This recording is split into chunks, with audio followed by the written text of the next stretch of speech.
Melanie, ¿no lo pudiste resolver al 10 de lípidos o hasta ahí llegaste?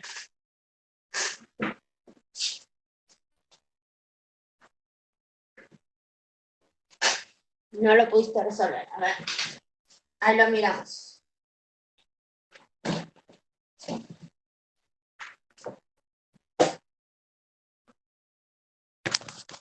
Tengo la cámara al revés. Ahora, hola. ¿Veía algo raro?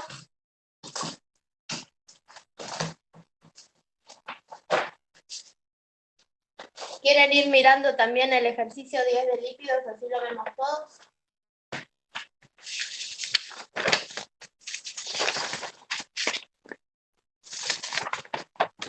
Bien. El ejercicio 10 dice, se analizó el agregado de aceites esenciales, salvia, que usa la abreviatura SAGE, y rosemary, que usan ROS, a la preparación del paté de hígado para evaluar la oxidación lipídica durante su almacenamiento a 4 grados centígrados durante 90 días. ¿Cuáles son los ingredientes del paté? ¿Por qué sería importante evaluar la oxidación lipídica durante el almacenamiento del paté? ¿Qué tipo de alimento es?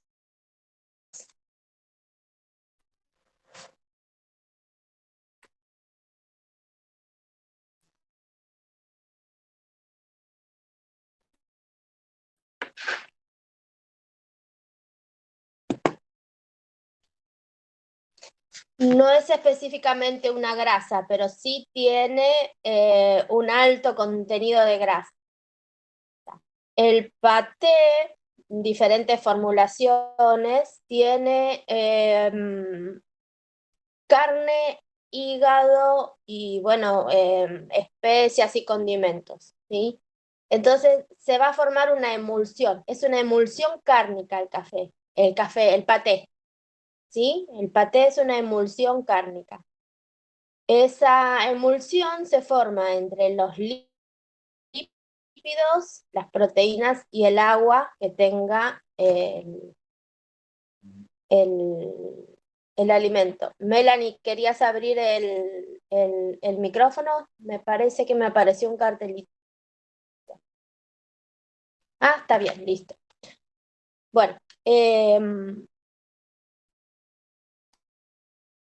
estaba diciendo? Es una emulsión cárnica, ¿sí? Donde hay una importante interacción entre las proteínas, los lípidos y el agua que pueda estar retenida. Y es importante que esas grasas no se oxiden, ¿sí? Seguramente hay muchas grasas eh, susceptibles ahí. Bien, entonces, para evaluar el efecto del agregado de estos aceites esenciales, que serían antioxidantes dentro de las opciones naturales, también lo comparan con el antioxidante comercial que se usa, que es el BHT, y qué pasaría con el paté si no tiene ningún antioxidante, que es lo que llaman el control, ¿sí? Se analiza la siguiente tabla y los gráficos y extraer conclusiones acerca de la actividad antioxidante de cada uno de los tratamientos, de la vida útil del paté en cada caso. ¿Qué recomendaciones puede dar para la mejor conservación de los patés? Entonces, ¿qué información tenemos? Tenemos en la figura 1 cómo evolucionan los PUFA. ¿Qué son los PUFA?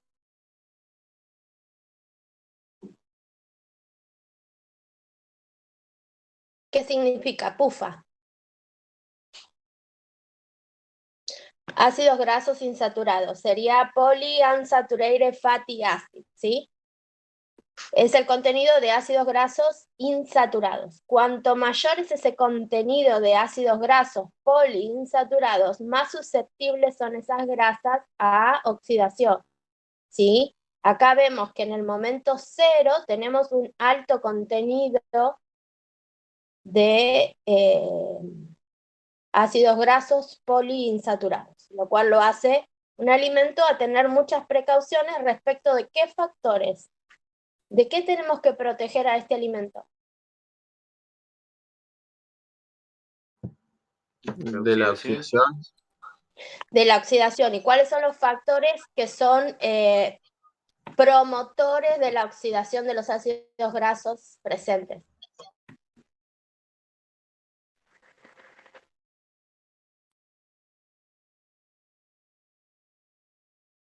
Sí, temperatura alta o baja. Bien, Nelson, oxígeno.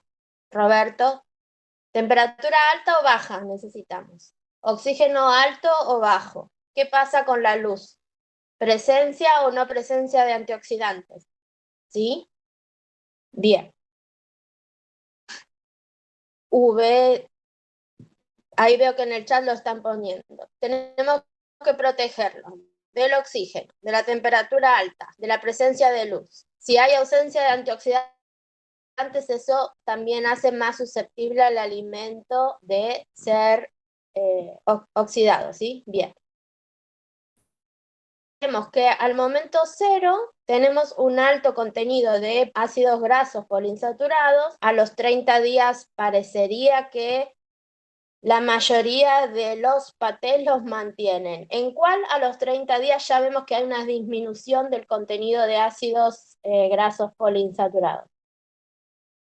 Ahí Sí. tienen las referencias. Del que no tiene, No, del que no tiene el que agregado es de más antioxidantes. tal cual, el que es el puntito más oscuro, que si vemos en las referencias, es el que dice control, ¿sí? En el control, ya a los 30 días vemos que tiene mucho menor contenido de pufas, ¿sí? Para abreviar. ¿Eso qué significa? Que ya muchos se oxidaron, ¿sí? Ya para 30 días hay muchos de los ácidos grasos que estaban presentes que ya se oxidaron, ¿sí? No tanto a los 30 días para los otros que tienen el agregado de antioxidantes, se vuelve a ver un efecto. Ahora ya en todos disminuye el contenido a los 60 y a los 90 días, pero siempre el que estamos llamando control, que no tiene ningún antioxidante, tiene menor contenido de antioxidante. ¿Sí? Menor contenido de ácido. De ácidos grasos, sí, gracias. Tiene menor contenido de pufas. ¿Sí? Entonces, como conclusión de esta primera imagen, ¿sí? ¿Qué podemos decir? Este es un alimento sensible a la oxidación, ¿sí? Porque tiene ácidos grasos poliinsaturados. La presencia de los antioxidantes retrasa la degradación, pero es inevitable la degradación de esos ácidos grasos, ¿sí? Porque vemos que pasado un determinado momento, todos se van a oxidar. ¿Ayuda a que agreguemos un antioxidante? Ayuda a que agreguemos, ¿sí? Tendríamos que hacer más o menos ese análisis, ¿sí? En la figura 2, a ver qué conclusiones podemos sacar. Y después en la tabla 3, ¿sí? Que tenemos algunos factores extra, ¿sí? Porque me dice cuál es el contenido de agua, contenido de grasa, de proteínas, de, cenizas, que serían los minerales, cuál es la composición de ácidos grasos, ¿sí? Los primeros 3 que menciona son saturados, después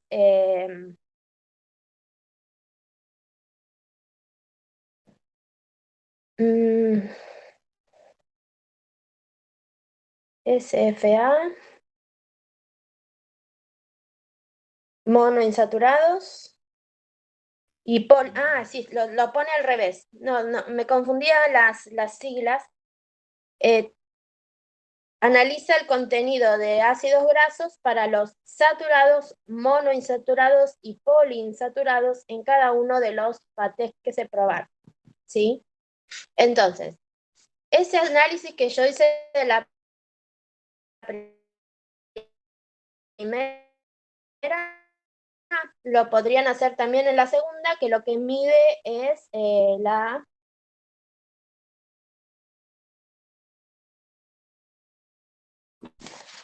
TBA. TBA era uno de los indicadores de presencia de oxidación, ¿verdad? Soy muy mala yo con las siglas. Barbitúric, algo de eso era.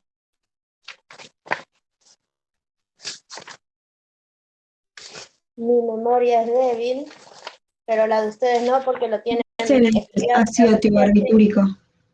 Sí, gracias. Es un producto La de memoria oxidación. de ustedes son más jóvenes, la memoria de ustedes funciona mejor. Pero bueno, en este caso, al ser un indicador de oxidación, vemos que con el traspaso del tiempo durante el almacenamiento, este índice aumenta. El anterior bajaba porque se están oxidando estos ácidos grasos y están apareciendo estos productos de oxidación, ¿sí? Entonces, fíjense lo mismo, ¿qué pasa inicialmente? ¿Qué pasa 30, 60 y 90 días con los que tienen o no tienen presencia de antioxidantes? Seguramente, ¿a qué recomendaciones van a llegar? Que la presencia de antioxidantes es buena. Lo que en definitiva buscan los autores, por lo que yo interpreto acá, es ver si estas alternativas de antioxidantes naturales sirven para reemplazar al BHT, que es un compuesto sintético y que muchos consumidores prefieren el uso de sustancias naturales, como son los aceites esenciales, ¿sí? Melanie, creo que te orienté y ahí deberías poder hacer ese análisis de ver qué pasa en la figura 2, en la figura 3, para dar una indicación. Bien. Eso básicamente lo tienen que hacer con todos este tipo de ejercicios, ¿sí? Donde capaz que primero tienen que mirar todo y después tratar de sacar una conclusión. Creo que pasó lo mismo en el seminario de carbohidratos, con el ejercicio de los panes donde se reemplazaba parte de la harina por harina de quinoa. Entonces como que algunos factores eran más afectados que otros y en definitiva tratábamos de sacar una conclusión global.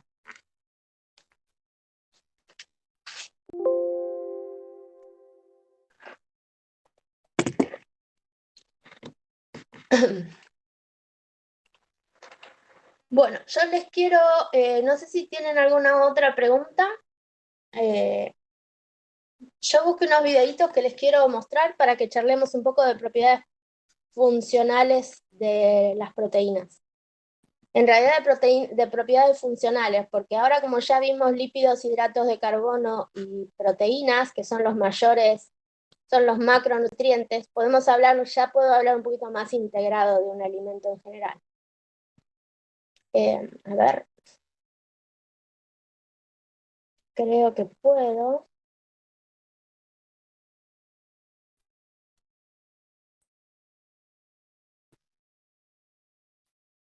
A ver si esto se...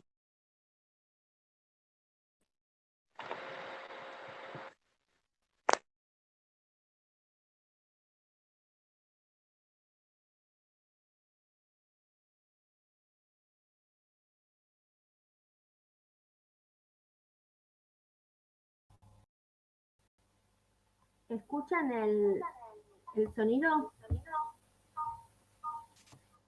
No, profe, el sonido no, pero sí se ve la imagen. A ver ahora.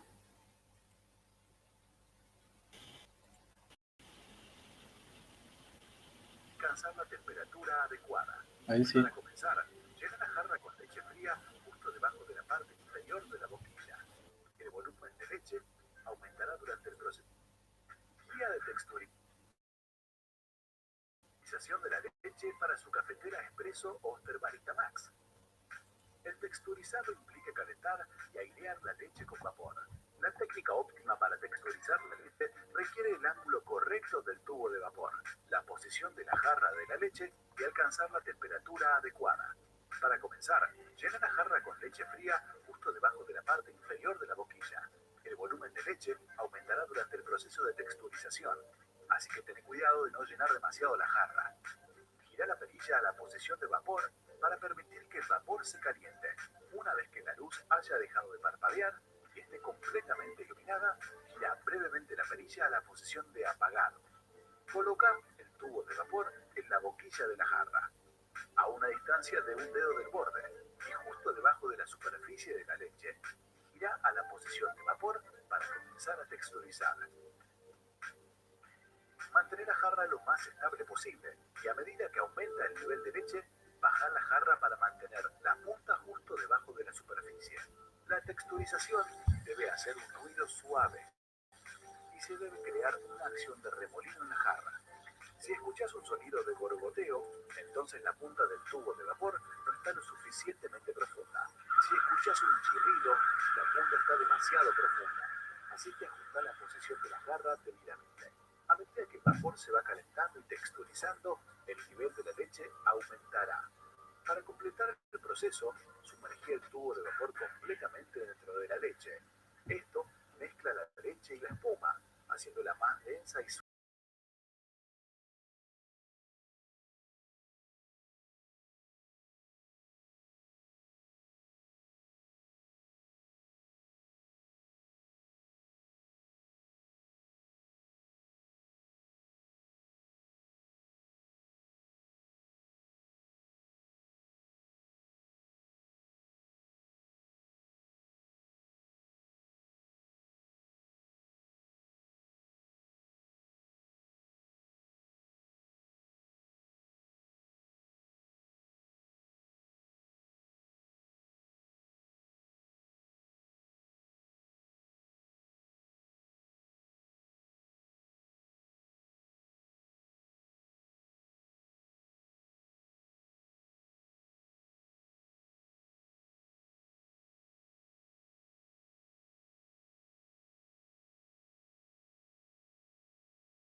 Es cuando se une la proteína con no con proteína, sino con aire, y se produce creo que la emulsión. Sí, es una emulsión, pero las proteínas no se unen con el aire. Pero bueno, estamos dirigiéndonos para ese lado. Se está formando una emulsión, ¿sí? ¿Cuáles serían las fases que están formando la emulsión? Es una emulsión a agua, aceite, Líquido, aire, vapor. agua.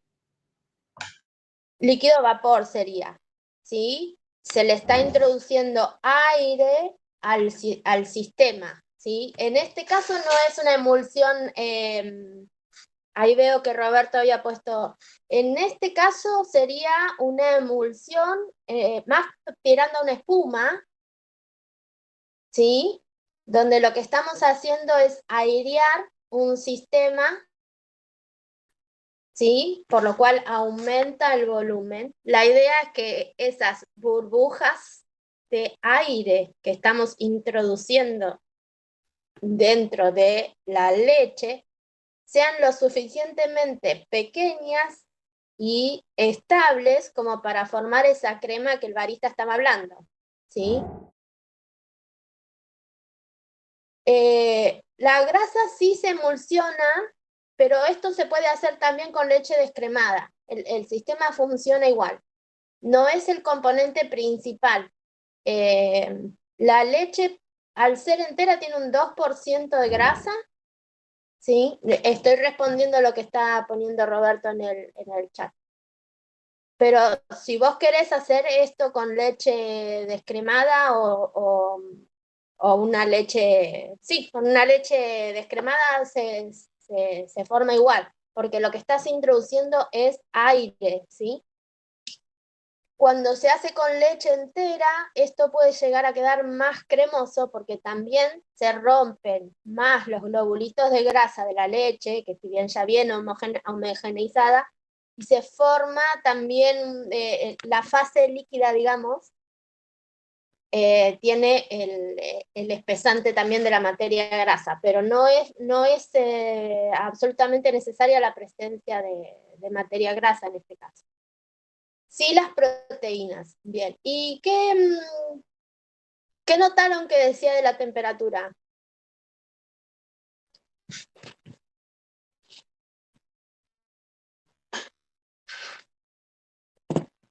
¿Notaron algo en la temperatura? No escuché el audio yo porque no se escuchaba bien, pero cuando lo tenés que hacer, si se te hierve la leche, no va a ser nunca espuma. Yo no. ¿Por qué no?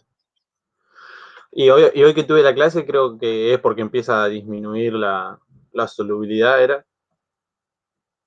Porque ¿qué pasaría con las proteínas? Empiezan creo que se rompían, se degradaban. Se desnaturalizan. Se desnaturalizarían, ¿sí? Y esa desnaturalización...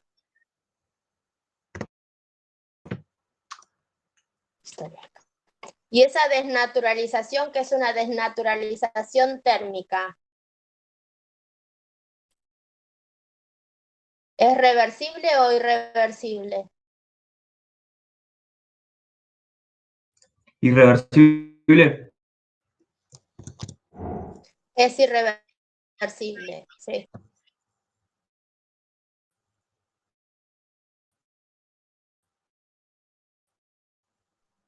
A ver, térmica ninguna. Bien. A ver, También se forma un precipitado, ¿no? O no, depende de qué les pase a las proteínas desnaturalizadas. Les paso otro videíto. Y ahora seguimos hablando de la temperatura, porque en este segundo videíto hablan más de la temperatura. Ahí les paso.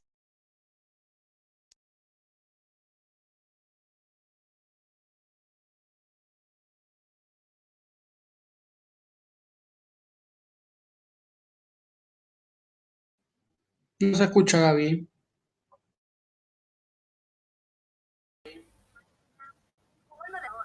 Si vas a usar estos métodos, te recomiendo... Ahora sí está.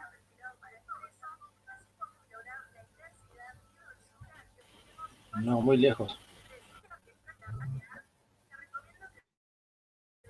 Gaby, si no, lo que podés hacer es compartir audio también.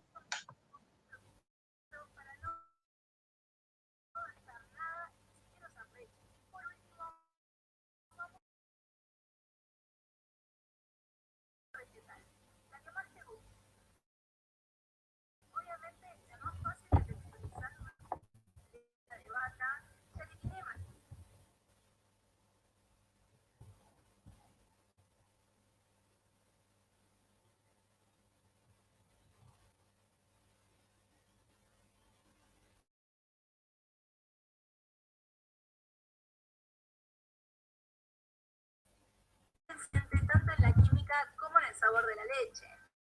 Comienza a tomar un sabor desagradable y la textura pierde cremosidad. Se transforma en un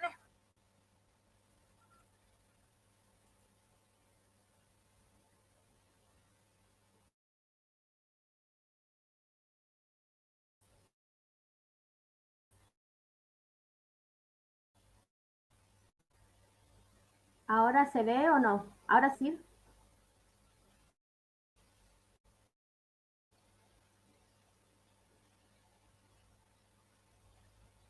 Bueno, lo tildado, pero... Por supuesto que necesitamos una taza. ¿Puede ser cualquiera? Sí, absolutamente. Aunque la taza de fondo una boca ancha te va a facilitar muchísimo el latte art. También asegúrate de elegir la taza en base al café que vayas a hacer, lo convierte ideal para un flat white o un cappuccino. Para comenzar necesitamos café o puedes prepararte espresso si tenés una máquina en tu casa, café intenso con una cafetera italiana como voy a hacer yo. También puedes hacerlo con un aeropress o prensa francesa. Y para estos dos métodos tenemos videos donde te mostramos cómo prepararte tanto un flat white como un cappuccino en casa sin máquina, espumando la leche como te vamos a mostrar ahora. Si vas a usar estos métodos, te recomiendo que busques un café, obviamente de especialidad, con un tueste medio que sea perfilado para espresso. Así podemos lograr la intensidad y dulzura que obtenemos fácilmente con un art. Te recomiendo que veas nuestro video llamado 5 errores más comunes en latte art, donde no solo vas a poder corregir tu técnica de vertido, sino que también te enseñamos un truquito para no gastar nada y ni siquiera usar leche. Por último, vamos a necesitar leche. ¿Cualquier leche? Sí, cualquiera, incluso vegetal, la que más te guste. Obviamente, la más fácil de texturizar va a ser la entera de vaca, ya que tiene mayor cantidad de grasa y ayuda a estabilizar las microburbujas y obtener una cremosidad mayor. Para lograr la textura perfecta, es muy importante no calentar la leche por encima de los 70 grados Celsius.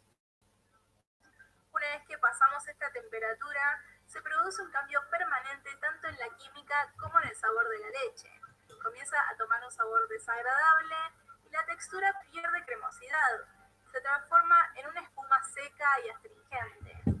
Y esto es irreversible, por lo que hay que tener cuidado al calentarla y no pasar los 65 grados para estar seguros. Para esto necesitas un termómetro que puede ser de cocina, que son muy económicos y sirven para muchas cosas, como este que puedes conseguir en nuestra tienda online.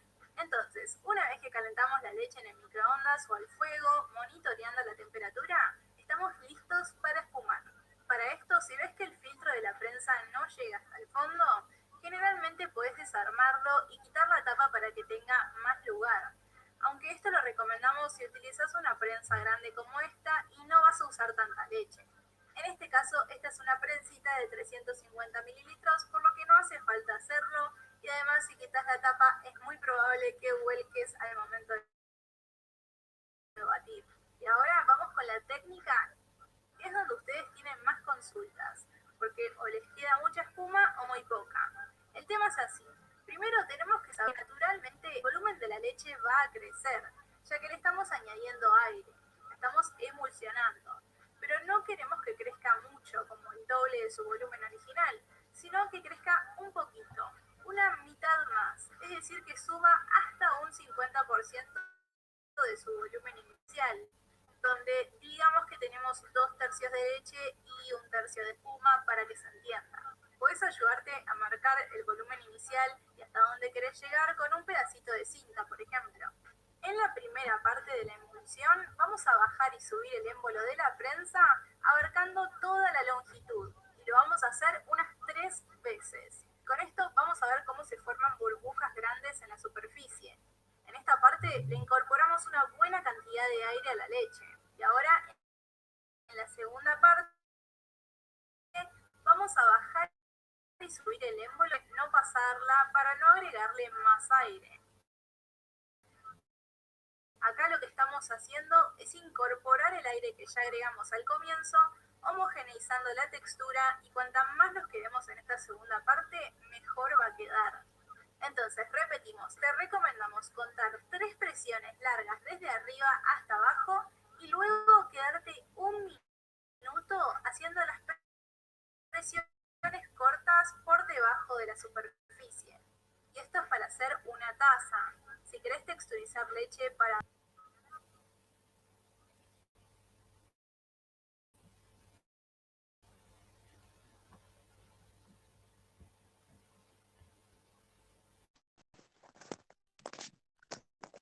Bueno, en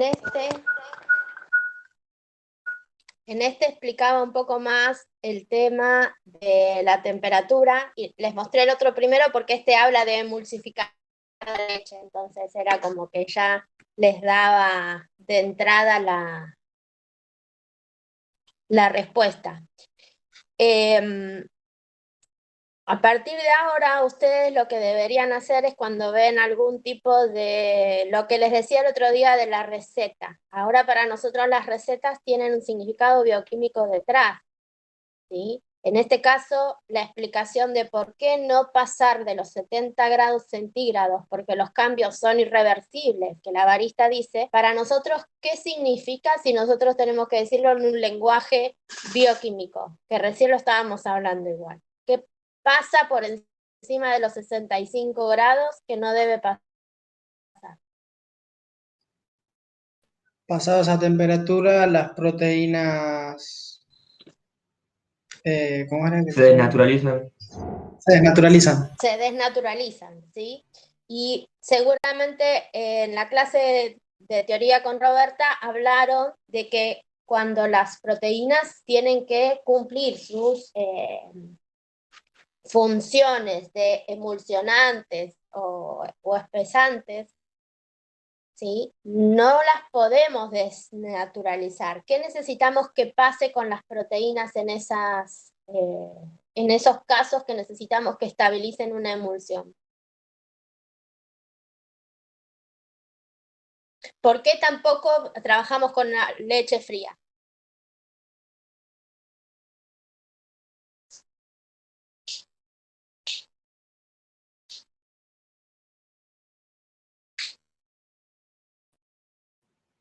Porque es más difícil espumar. Sí, pero ¿por Generar qué? la Capaz red, que la espuma se formaría, pero no sería estable. ¿Qué necesitamos que pase con las proteínas para que realmente estabilicen una emulsión?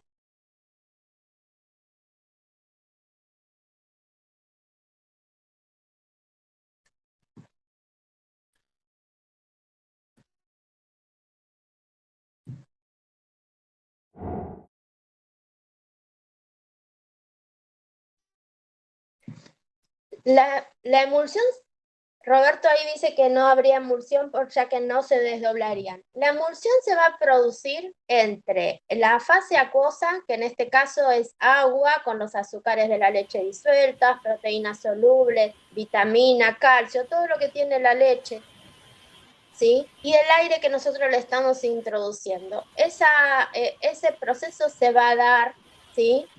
La función de las proteínas en este caso es estabilizar esa emulsión, ¿sí? Y debido a la presencia de las proteínas, posiblemente podamos introducir más aire dentro del sistema que si no hubiera proteínas, ¿sí? Las proteínas, para cumplir con su función, tienen que poder desdoblarse, migrar hacia la interfase, que en este caso sería la interfase líquida con la burbuja de aire que estamos introduciendo, desplegarse de modo que pueda incrementar la tensión superficial, ¿sí? Y me parece que lo dije al revés, disminuir la tensión superficial y estabilizar esa interfase, ¿sí? Entonces, un aumento de la temperatura favorece ese despliegue de las proteínas, esa migración hacia la interfase. Pero como todo, tenemos hasta una temperatura óptima, donde si después continuamos el proceso de calentamiento, ya no estamos solamente desplegando y abriendo las proteínas, sino que estamos produciendo una desnaturalización, que es la pérdida de la estructura secundaria y terciaria de las proteínas, ¿sí? Si esa estructura se pierde, se disminuye mucho la solubilidad y ya la proteína no podría actuar a nivel de la interfaz, ¿sí? Eso seguramente Roberta va a hacer algún tipo de pregunta de ese estilo en el parcial, y siempre es un tema a discutir, ¿sí? Presten atención a qué es lo que está pasando, cuál es la función de la proteína y cómo se relaciona su comportamiento con la estructura, ¿sí? Cuando la proteína se despliega, puede ser que queden expuestos más sitios hidrofóbicos o hidrofílicos, ¿sí? Y eso genera una interacción tanto con la fase acuosa como con la fase no polar, que en este caso es el aire que se está introduciendo, pero sería el mismo concepto si estamos dentro de una emulsión líquido grasa, ¿sí? Que sería también una fase polar y una fase no polar, ¿sí? Entonces, tiene que haber un cierto aumento de la temperatura, que es lo que en el video anterior hablaba de poder tocar la base de de la jarra por 3 segundos y no quemarte. Habría que ver, ellos deben ser los 50, 60 grados de los que hablaba la segunda en el segundo video, ¿sí? Pero no superar la temperatura de desnaturalización. Creo que José o Iván, no me acuerdo quién, me había preguntado si había desnaturalizaciones térmicas reversibles. No, pero sí pueden producirse estos despliegues de proteínas, ¿sí? Cuando aumenta un poco la temperatura, pero eso no lo llamaríamos desnaturalización, ¿sí? La desnaturalización es la pérdida de la estructura, ¿sí? Sí puede haber pérdidas, desnaturalizaciones reversibles por el agregado de ácidos, por cambios de pH, digamos, o por la presencia de iones, que pueden ser sales o azúcares. ¿Sí? Bien, eso sí. Lo que yo sigo sin entender es el efecto de la temperatura para la emulsión, que es lo que recién explicaste, pero no lo termino de entender. Ahora sí. Bueno, es justo el tema que vieron hoy, así que seguramente vas a tener que leerlo del libro y necesita un proceso de asimilación, ¿sí? Nelson, que estás diciendo, Nelson, que decís en el campus, no tienen que desnaturalizarse. Desnaturalizadas, las proteínas pierden sus propiedades. ¿Sí? La desnaturalización hace que pierdan su estructura y la funcionalidad de las proteínas viene de su estructura. Entonces, no deben desnaturalizarse para actuar como estabilizantes. Sí tiene que haber ciertos cambios en su conformación, que esto también va a lo que decía recién José, ¿sí? Las propiedades funcionales, ¿sí? Como lo dice el nombre, es qué función van a cumplir. Bueno, para que sea estabilizante de una emulsión, tiene que cumplir con ciertas condiciones, que debe estar todo dado en la teoría, ¿sí? Pero entre ellos es que tiene que poder interactuar en la interfase de esta emulsión, estabilizando esas tensiones superficiales que hay que hacen que ese sistema no sea estable, ¿sí? Para poder producir esa estabilización, tiene que ser soluble, ¿sí? Y si yo estoy en una proteína desnaturalizada, su solubilidad debe haber disminuido mucho. Y ahí es donde importa para todas las propiedades funcionales conocer cómo se comporta esta proteína en particular a los diferentes cambios de pH, de concentraciones de iones o a la temperatura. ¿Sí? Y la solubilidad es una de las cosas de las proteínas que primero se mide.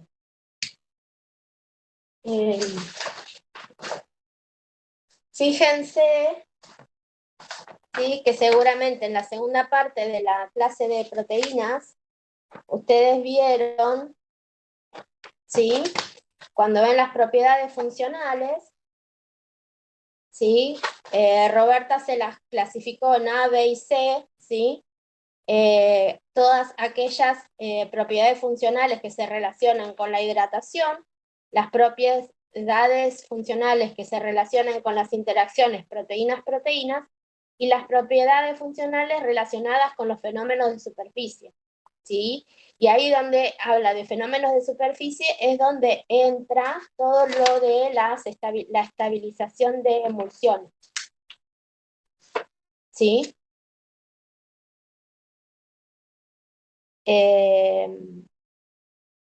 Ahí define qué es una emulsión, qué tipos de emulsiones que existen, ¿sí? Y si se fijan, la propiedad emulsificante de la proteína es la capacidad que tiene la proteína siendo soluble de migrar o de difundir hacia la interfase, que se va a formar entre el aceite y agua, ¿sí? Y absorberse en ella. Es lo mismo si lo que estamos hablando es de una propiedad espumante,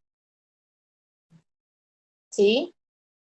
En el caso de la formación de espumas, que es lo que estábamos viendo recién, las proteínas también deben ser solubles y poder migrar o moverse hasta la interfase que se forma entre el aire y el agua, ¿sí? Ahí debe poder desplegarse, ¿sí?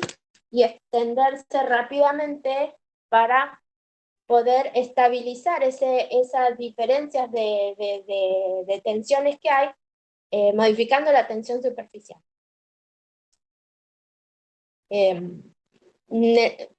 Léanlo, fíjense, yo quise traerles este ejemplo para que ustedes vean que es un proceso muy, muy común en los alimentos. Y capaz que no es que, fíjense que acá en ningún momento se agregó un aditivo particular, sino que la composición normal de la leche hace que estas proteínas de la leche tengan esa particularidad de que permiten estabilizar la formación de una espuma. Y la temperatura influye con un aumento paulatino, es buena, el aumento de la temperatura favorece la formación de la espuma. Si yo lo hago con leche fría, la espuma seguramente se va a formar igual. Ustedes agarren un vaso de leche y bátanlo con un tenedor frío, así, y van a ver que se forma espuma. ¿Pero qué espuma se va a formar? Se va a formar una espuma de globos grandes, y por lo general esos globos van a empezar plup, plup, plup, plup, plup, plup, plup, y se van a desarmar enseguida. Porque la emulsión se forma, la espuma se forma, porque estamos introduciendo aire dentro del sistema, pero no es estable, porque la tensión superficial que se genera entre las interfaces hace que eso tienda a romper el equilibrio. Si eso se hace con un poquito más de temperatura, donde favorece que este despliegue de las proteínas se produzca, eso va a estabilizar la espuma. Entonces ahí seguramente voy a poder introducir más aire y en burbujas más pequeñas. Gaby, Sí, te hago una consulta, pero entonces, o sea, eso es lo que me hace ruido. Para que se estabilice se tienen que desdoblar, pero para desdoblarse se tienen que o sea, desnaturalizarse. no, porque una cosa es, a ver, ¿cómo decirte? Una cosa es que esto estuviera así, a ver, para que no veo dónde, así, ¿sí? Que sería una proteína completamente plegada, a que se abra así, ¿sí? Y se expongan algunos algunos sitios hidrofóbicos que estaban, ¿sí? Lo hidrofóbico en una proteína plegada siempre está dentro, ¿sí? Tenemos una proteína que Sí. está plegada, los sitios hidrofóbicos por lo general están protegidos adentro, los hidrofílicos para afuera. Tenemos una leve despliegue de las proteínas, ¿sí? Entonces quizás algunos sitios hidrofóbicos quedan expuestos y sirven para estas interacciones a nivel de interfase con las fases no polares. Y otra cosa es que tengamos una desnaturalización, donde lo cual ya no vamos a tener ninguna estructura, ¿sí? Y solamente vamos a tener la estructura primaria de la proteína. Estamos hablando de grados de desplegado, digamos. Bien, pero para ese desplegado tendría que haber rupturas de enlaces, por ende habría como una desnaturalización parcial, ¿o no? Sí, pero no completa, ¿sí? Ah, no bueno, es pero hay desnaturalización. No es desnaturalización. La desnaturalización es la pérdida de la estructura. La pérdida de la estructura es la pérdida de la estructura. Si hay un despliegue, es solamente una parte del... Y no Bien. todas las proteínas van a tener esta capacidad, ¿eh? Las proteínas que están presentes en la leche tienen la particularidad de que con un leve aumento de la temperatura, debido a su composición, pueden actuar como, qué sé yo, las proteínas de la carne no van a tener esta particularidad, o no sé qué otro alimento que tenga... si yo traigo proteínas de otro alimento y quiero hacer esto, capaz que no funciona. Sí pasa con las proteínas del huevo. Sí, eso te iba a decir, en los merengues, por ejemplo, que hay como una Claro. desnaturalización parcial que puede llegar a, digamos, volver para atrás. Sí. Y si batimos el huevo entero, ¿qué pasaría?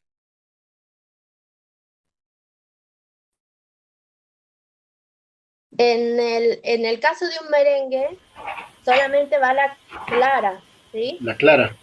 En un merengue Ah, por ahí no se solamente formaría, va la ¿no? clara. Y eso sería una emulsión o una espuma.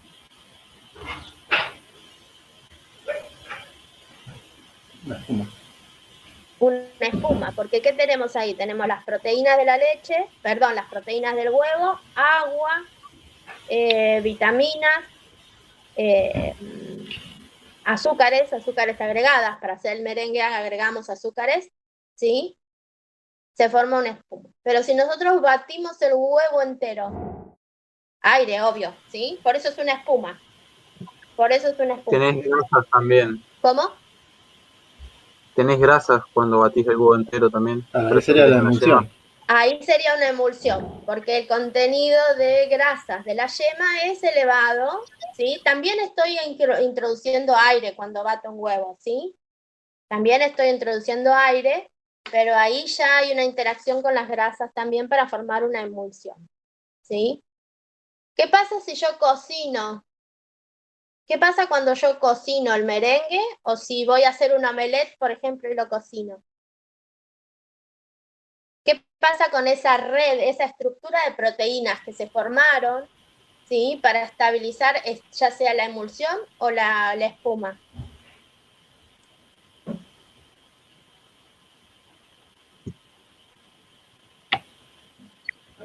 Gelifica. Ahí se En el caso de la desnaturaliza. emulsión se puede ser que haya solidifica. gelificación, ¿sí?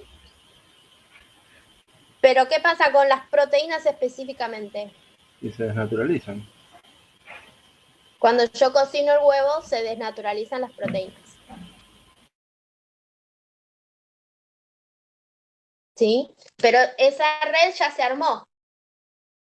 Yo bato el huevo fresco, digamos, se genera ese aumento de volumen para hacer, por ejemplo, un omelette, ¿sí? Lo cocino y eso después queda fijo. Quedan los huecos donde estaba el aire, ¿sí? Y eso genera como una cierta esponjosidad. En el caso del merengue, cuando nosotros cocinamos, ¿sí? Se desnaturalizan las proteínas, ¿sí?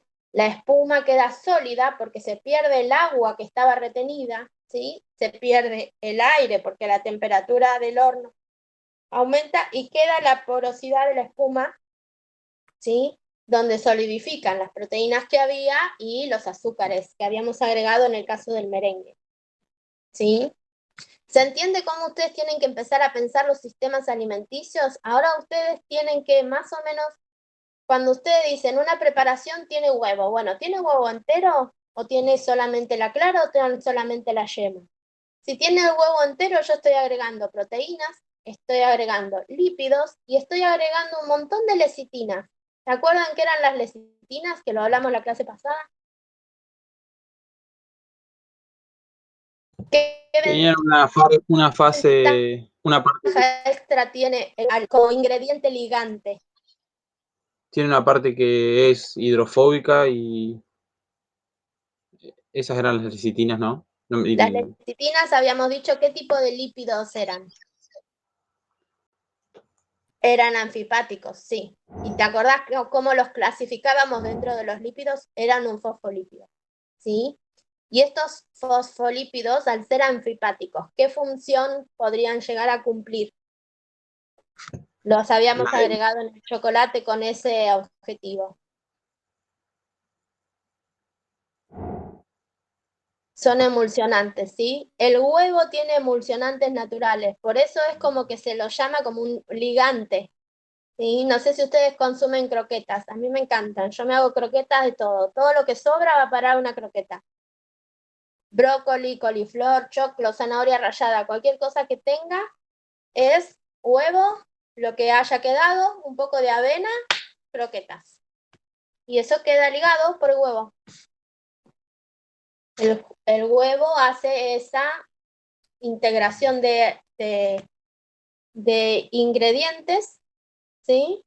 Y después, con la cocción, se forma un gel, ¿sí? Las proteínas se desnaturalizan y queda con esa textura y contextura.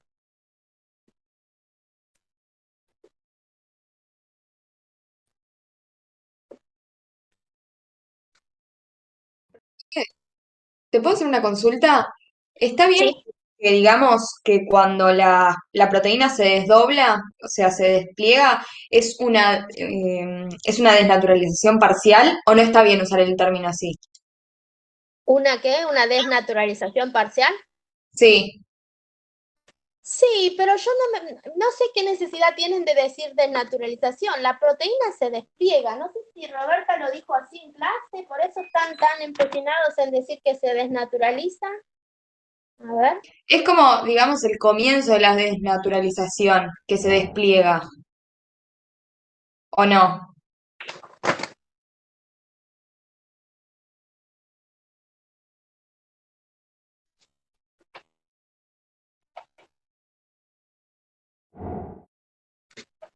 Estoy viendo, para usar las mismas palabras que haya usado Roberta y no confundirlos.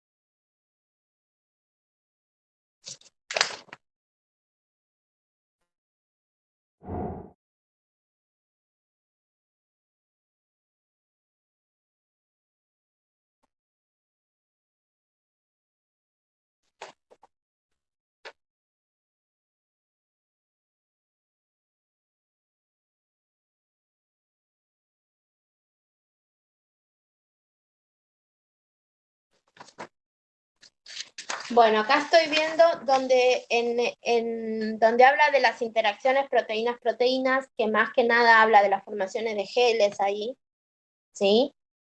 Cuando hablamos de geles, hablamos de interacciones entre proteínas-proteínas, ¿sí? También para la formación de masas. Hay una diapositiva que dice mecanismo de formación de geles, no sé si las tienen ahí a manos para mirarla, ¿sí? Y habla que para que se pueda formar el gel es necesario que la proteína se despliegue y haya una desnaturalización parcial irreversible, ¿sí?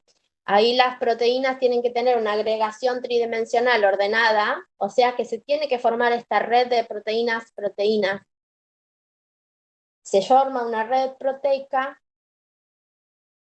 ¿sí? Donde interaccionan las proteínas entre sí y las proteínas con el agua. Y ahí habla de una desnaturalización parcial irreversible en la formación de geles.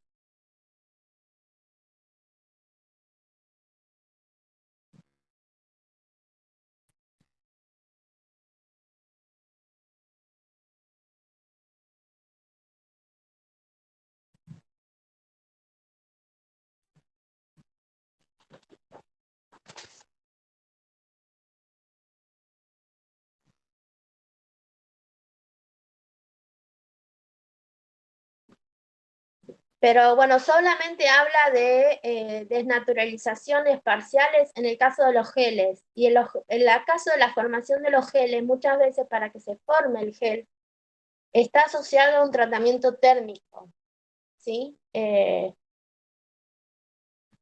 No en todos los casos, porque también hay geles que se forman en frío, pero muchos de los geles necesitan el tratamiento térmico. Entonces, en el tratamiento térmico hay una desnaturalización.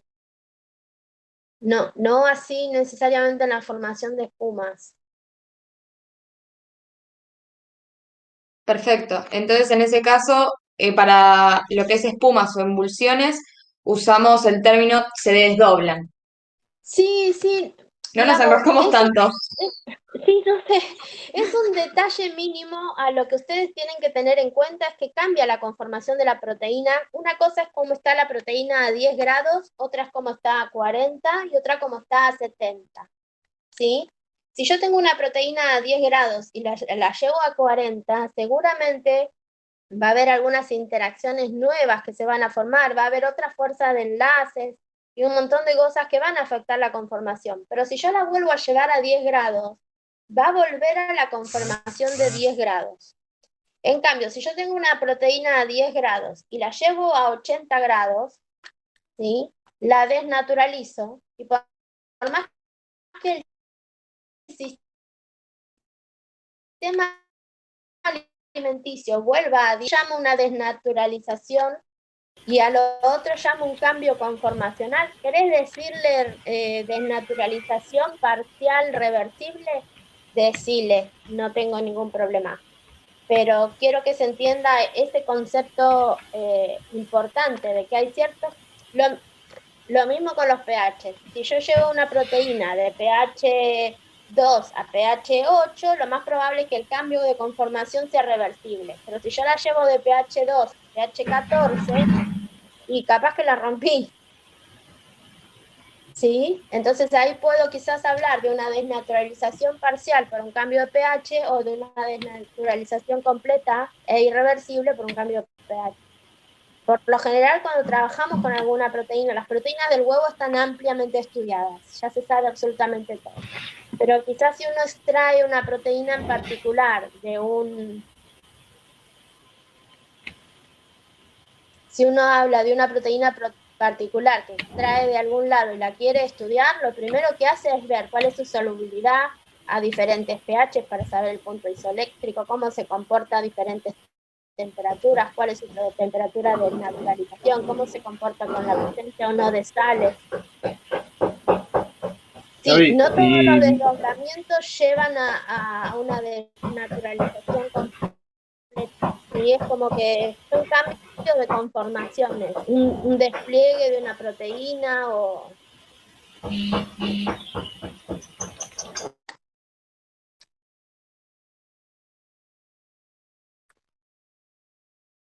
Analicen bien en qué caso, digamos, lo vieron recién hoy, está todo muy fresco, analícenlo, piénsenlo, vuelvan a leerlo, lean del libro, me ponen alguna pregunta en el foro, pero analicen bien cuándo hay interacciones entre proteínas, cuándo es interacción proteína-agua, ¿sí? ¿Dónde influye o no influye que haya un tratamiento térmico? Sí, esa parte de las proteínas funcionales, estúdienlo desde ese punto de vista. Siempre tengan en cuenta qué está pasando con la estructura. Gaby, la temperatura a la cual ocurriría la desnaturalización, más o menos, ¿cuál sería? Depende para cada proteína, pero podríamos pensar superior a 60 grados. Capaz que hay alguna proteína que se desnaturaliza a 40. Por eso te digo que uno siempre describe el sistema, describe la proteína con la cual quiere trabajar. ¿Sí? Con la proteína del huevo, las proteínas del colágeno de la carne, hay un montón de alimentos que están recontra descritos ya. En cualquier libro vas a encontrar cuál es la temperatura de desnaturalización de la caseína, que es la proteína de la leche. Que debe ser 70 grados, por lo que decía la barista.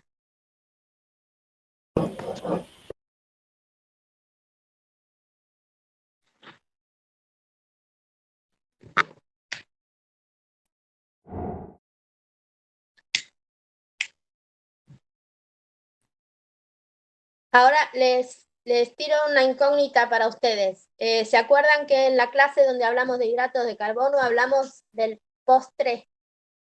¿Sí? Que era como... ¿cómo se llamaba? Habíamos leído los ingredientes. ¿Sí? Y habíamos visto que era a base de almidones, por lo cual el proceso de elaboración, ¿sí? Las indicaciones que a nosotros nos daban en la caja no era otra cosa que la gelatinización del almidón, ¿sí? Bueno, busquen si encuentran. No sé hoy en día en los flanes comerciales qué van a encontrar, pero busquen, ¿sí? A ver si encuentran el rótulo de algún flan y si encuentran una receta de flan para ver cuáles serían los ingredientes del flan que hacían nuestras abuelas y cómo está viniendo el flan Royal o alguno de esos. A ver si lo encuentran.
¿Encontraron? ¿Cuáles son los ingredientes del flan? El flan, sí. Antiguamente lo hacían con 12 huevos, hasta 12 huevos se utilizaban. ¿Qué más? ¿Huevos? ¿Qué más? 2 huevos, leche, azúcar, vainilla. Huevos, leche y azúcar. ¿Sí? Claro, lo que hacían era calentar la leche con azúcar y aparte mezclar los huevos con el azúcar restante, ¿no? Luego le iban agregando de a poquito, a medida que iban revolviendo, lógico. ¿Y cómo se cocina?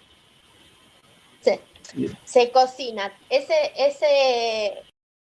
Ese alimento tiene un tratamiento térmico.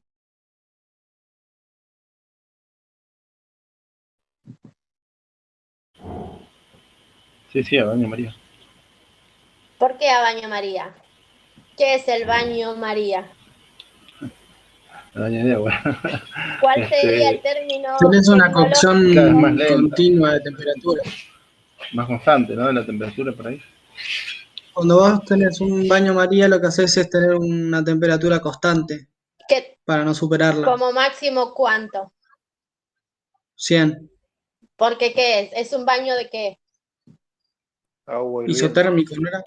Es un baño de agua. El De agua. baño María es para Paulina Cocina. Nosotros vamos a hablar a partir de ahora, cuando hablamos de un tratamiento térmico o un tratamiento de cocción, es, en este caso, como la temperatura máxima de ebullición del agua, temperatura a una atmósfera son 100 grados, ¿sí? Se utiliza un baño de agua cuando nosotros no queremos sobrepasar los 100 grados, ¿sí? ¿Qué pasaría si nosotros ponemos el flan que estamos cocinando directamente al fuego? Te pasás, o sea, lo naturalizás.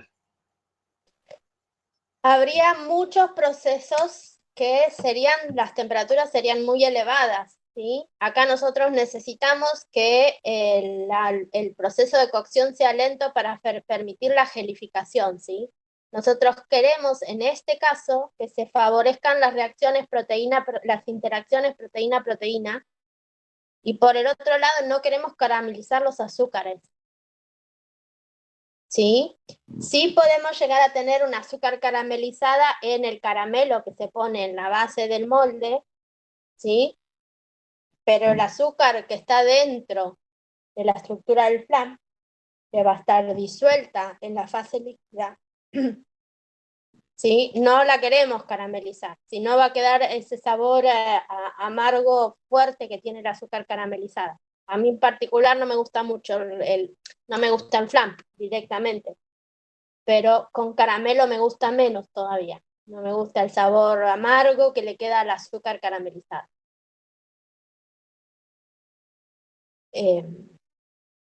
¿Alguien encontró algún flan comercial de hoy en día? Yo no sé si tengo en mis...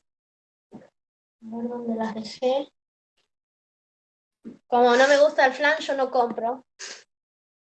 Me parece que no tengo ninguna.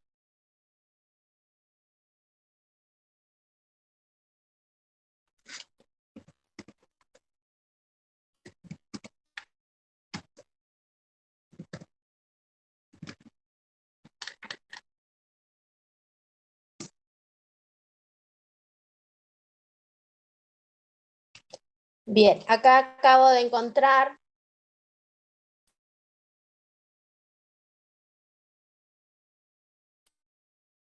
flan de vainilla royal, ingredientes,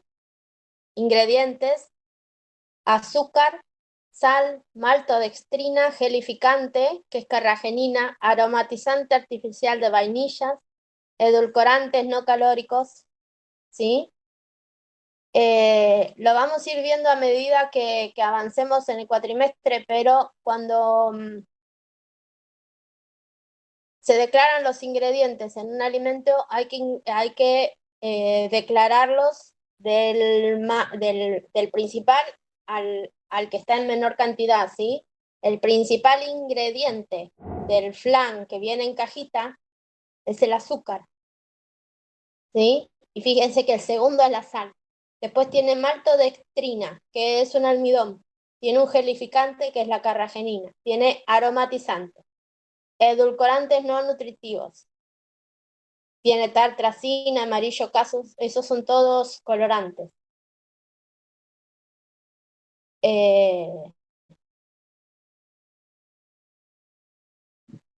No tiene ni huevo y no tiene leche. ¿Sí? Azúcar, espesante, colorante, aroma, caramelo líquido, que lo hacen con jarabe de glucosa, azúcar, agua y conservante.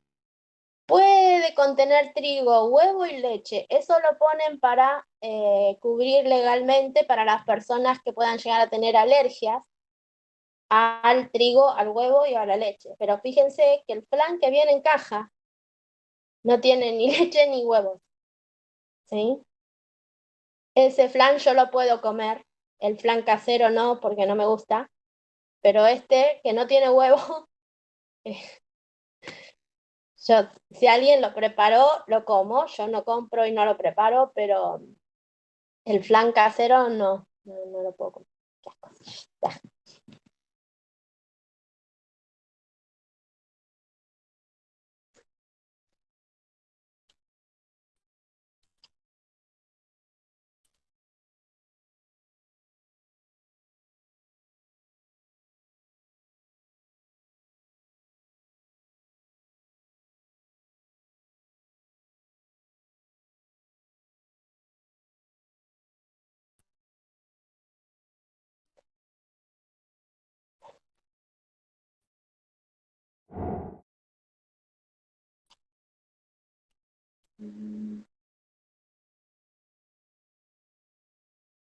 Ah, tenés razón, sí, nosotros le agregamos la leche al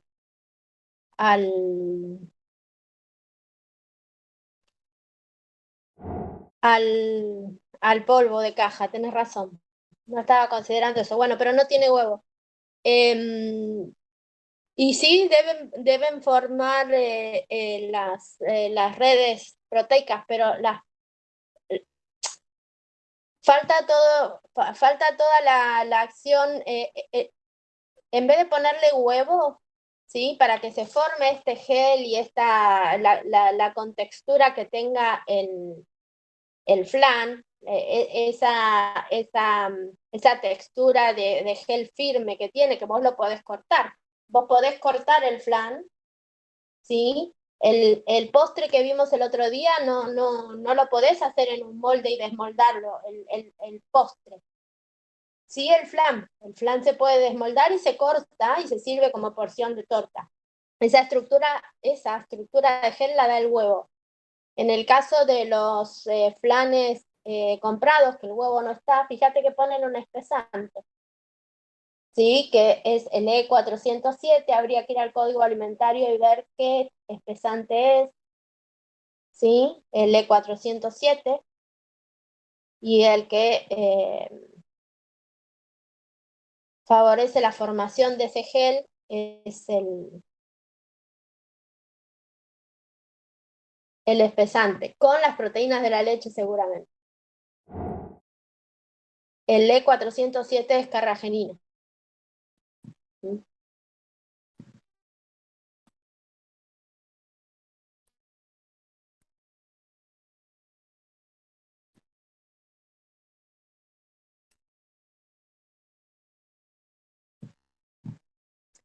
Este es un gel que para formarse necesita calor. ¿Sí? Hay que ir calentando y agitando el sistema. Ese calentamiento tiene que ser lento, ¿sí? Con agitación constante, y eso seguramente en ese proceso se producen los arreglos entre las cadenas de proteínas, ¿sí? En el caso del flan tradicional, lo ponen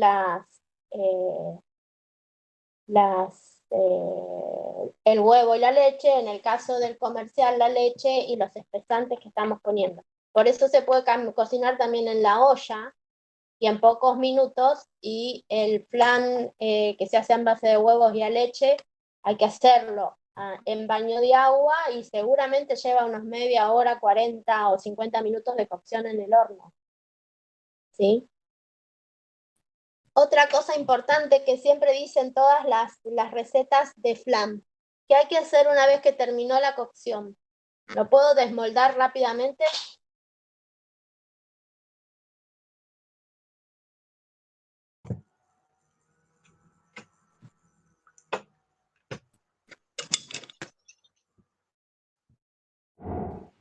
Lo tenés que dejar enfriar primero.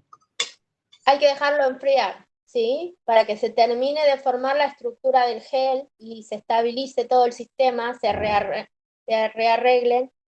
Sí, y no se recomienda enfriar en heladera. Es decir, lo sacás del horno y lo mejor es dejarlo que se enfríe a temperatura ambiente por un par de horas, después recién desmoldarlo.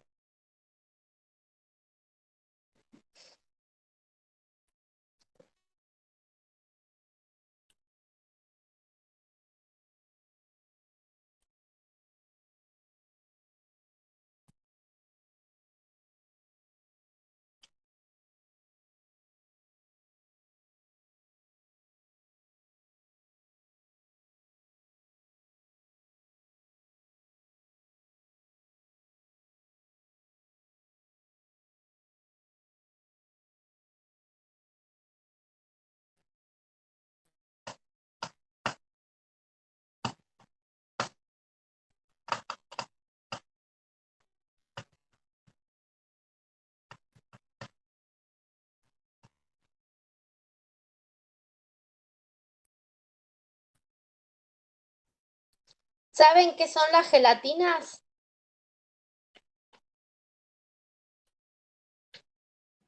La gelatina comercial, la de cajita, Sí, cartílago animal y piel.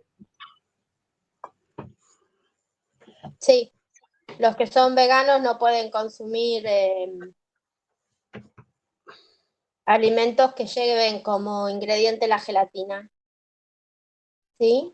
Pero básicamente es colágeno y algunos se obtiene de los huesos, de la piel.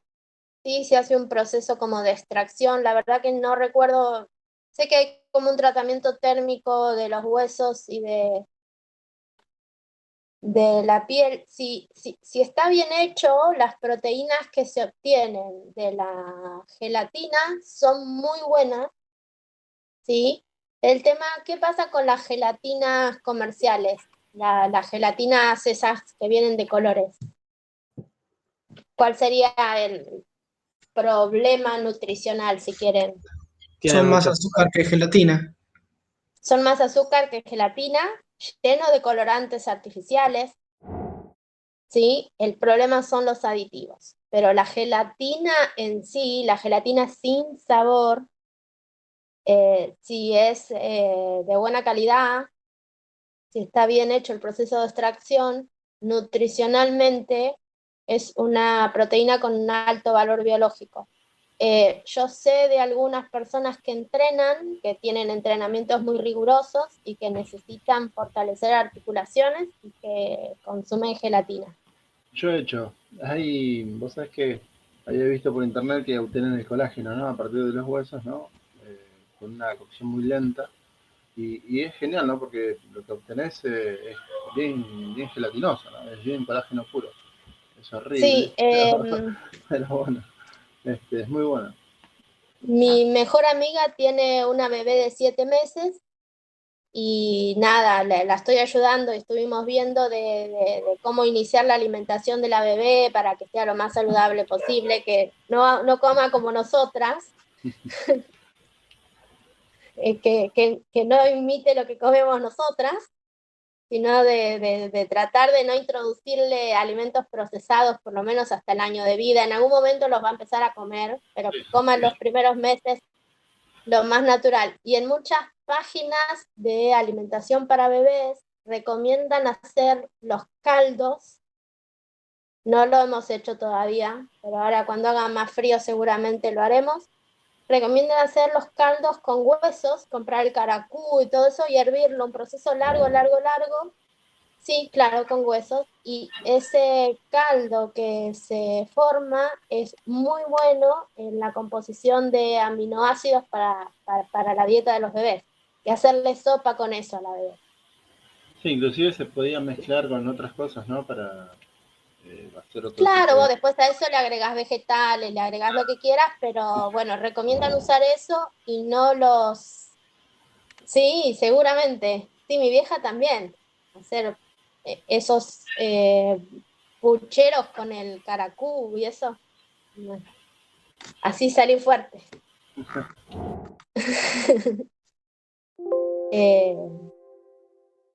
Sí, después con eso haces de sopas comunes, ¿no? No, decía eso y no usar los caldos Knorr, ¿no? Principalmente porque tienen mucha sal. Los calditos preparados. Bueno, ellas también son proteínas que tienen muchas propiedades funcionales interesantes de gelificación y de... No, principalmente gelificación. Ahí yo ya no hablaría de emulsificación con la gelatina, sino de gelificación. ¿Sí? Hablaría de emulsionantes con las proteínas de la leche, las proteínas del huevo. El huevo podría ser dual, gelificante y emulsificante. ¿Sí? Y en la carne, en muchos casos se habla de gelatinización de algunos de los componentes de la carne. Por ejemplo, en la elaboración bueno, para las hamburguesas hay un proceso en las hamburguesas se observa una gelatinización para que el pan de carne, digamos, quede firme. Pero también se produce un proceso notable de gelatinización en los matambres. El matambre, no sé si alguna vez ustedes han hecho o han visto la elaboración del matambre. Cuando termina la cocción, ¿no han notado que tiene como una gelatina encima? Sí, sí. El tipo de carne que se usa para la elaboración de los matambres tiene un alto contenido en estos componentes, en la liberación de proteínas y además el proceso largo de cocción que llevan los matambres favorece también. Entonces después, cuando se hace el enfriado del matambre y el prensado que se suele hacer, ¿sí? Si ese prensado y ese enfriado es el correcto, todas estas proteínas gelatinizan y después al cortar el matambre queda como más firme y se desarma menos. Más allá de que uno lo ajuste al cocerlo y después lo prense, es en el proceso de enfriado que se gelatinizan algunas de las proteínas. Claro, en el jamón cocido, en la paleta, en la mortadela. Bueno. Claro, sí, se forma ese gel arriba. Bueno, ahí hay que tener cuidado en los que son los embutidos reconstituidos. ¿Sí? El jamón, cuando ustedes van a comprar jamón, hay jamón natural y jamón. ¿Sí? El de jamón natural es redondo o más bien ovalado y tiene una capita de grasa en la parte superior. Los otros jamones y las paletas por lo general son cuadrados o rectangulares. Eso es porque no es el trozo, el jamón es una pata, ¿sí? El jamón es una de las patas del cerdo, de la vaca, de donde se obtenga el jamón. Por eso tiene esa forma. Pero los otros son jamones restituidos, o sea, pedazos de jamón que se vuelven a armar. Y se vuelven a armar, ¿sí? Y se ponen almidones, colorantes, saborizantes, sal, etcétera, y se prensa. Como se prensa, queda cuadrado. Entonces, el mejor indicador de que es jamón natural o no jamón natural, además del precio, es la forma. La mamá de una amiga mía tuvo un pico diabético, ella no sabía esto, por eso es importante informar a la población, sobre todo a los que tienen alguna limitación nutricional por algún tipo de enfermedad. La mamá de mi amiga no sabía, el médico le había dicho que ella podía comer jamón, porque no hay ningún problema para que un diabético consuma jamón. Ella no sabía, compró este jamón de segunda, por decirle, y tuvo un pico de diabetes, porque ese jamón tiene un alto contenido de almidones. ¿Sí? Y ella en su momento no lo sabía, después lo aprendió y compra solamente jamón natural. Claro, jamón crudo. No necesariamente, bueno, el jamón crudo también no tiene ningún agregado de hidratos de carbono, pero a lo que me refiero es el jamón. El cocido. Sí. El cocido natural, ¿no? El cocido natural. El cocido se pone en moldes todo.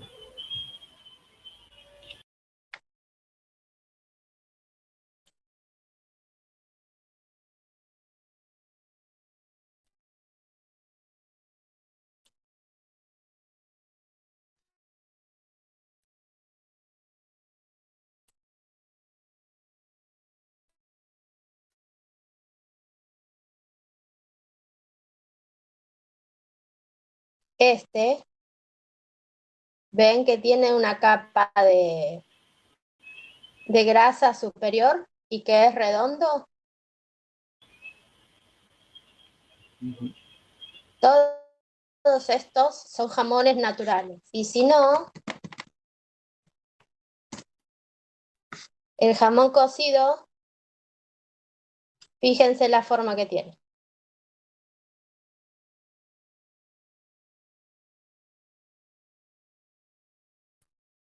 Está prensado para tomar la forma cuadrada. Y si leen los ingredientes, elaborado con puro jamón de cerdo. Bueno, este en particular dice que no contiene almidones. Sí, pero ahí también va la calidad de si es de segunda o tercera marca, ¿sí? Pero bueno, lo importante es leer el rótulo.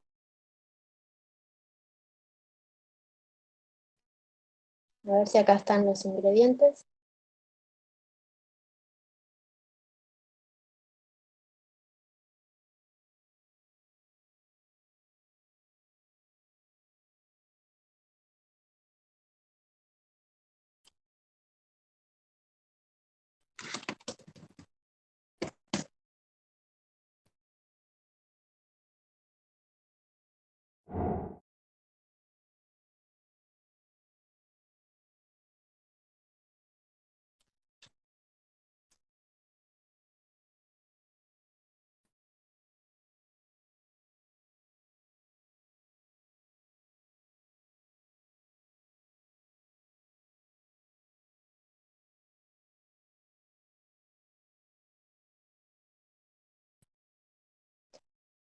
Bueno, este que aparentemente es una marca española, ¿sí? Ingredientes es carne de cerdo 50%, agua, proteína de leche, fécula de patata, o sea, almidón de papa, aromas, sal, edulcorante, especias, azúcares, estabilizantes, potenciadores del sabor, antioxidantes, conservantes y colorantes, ¿sí? Y el jamón natural, a ver si encuentro ingredientes, información nutricional.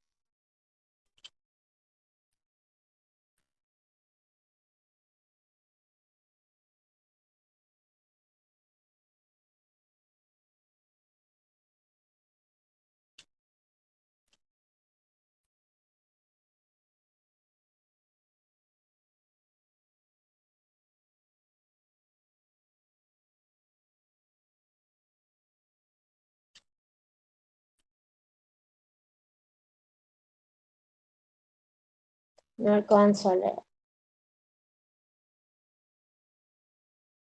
Pero libre de gluten, por lo tanto no debe tener ningún...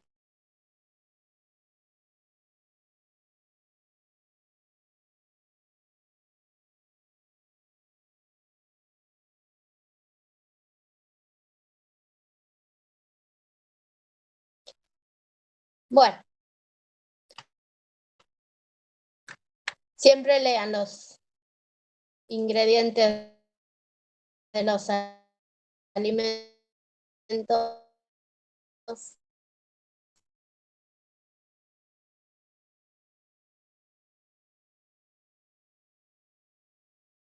que, que consuman y ¿sí? Más allá de la calidad o la marca de algún tipo de alimento, ¿sí? Que seguramente dentro de los jamones naturales tenemos una gama de precios. Siempre vamos a tener el jamón de oferta, que no es jamón de primera porque seguramente está reconstituido. Lo mismo con los quesos. ¿Sí? Tenemos los quesos fundidos, que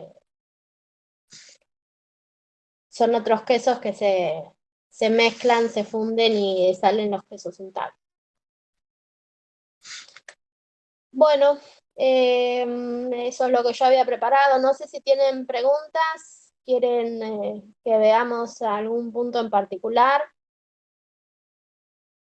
En el campus les puse porque el año pasado había armado una guía de estudio con un par de videitos de internet para que los miren ustedes, que me parece que están interesantes. Se las puse como guías de estudio, creo que se llaman en el campus.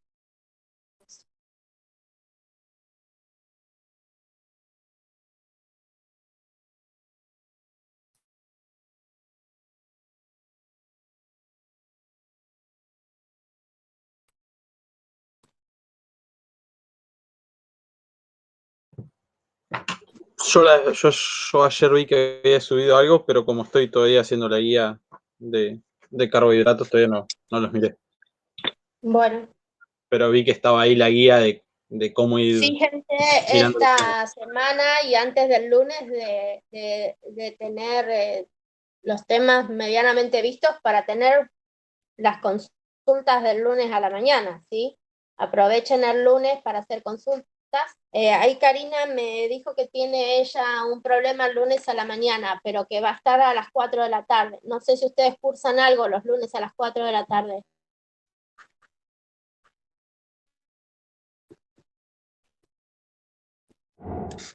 Yo no.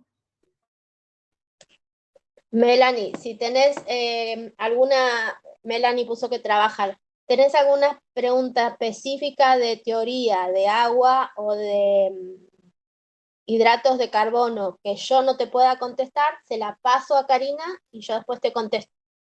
¿Sí? Si no puedes conectarte el lunes a las 4, ¿sí? Si ustedes el lunes a las 4 no pueden y se encuentran que tienen alguna... No el martes a las 10 de la noche. Si me mandan una pregunta para Karina el martes a las 10 de la noche, ya les digo que ni siquiera me va a responder el teléfono. Pero si ustedes el lunes a la tarde no se pueden conectar y el martes a la mañana me mandan alguna consulta para Karina,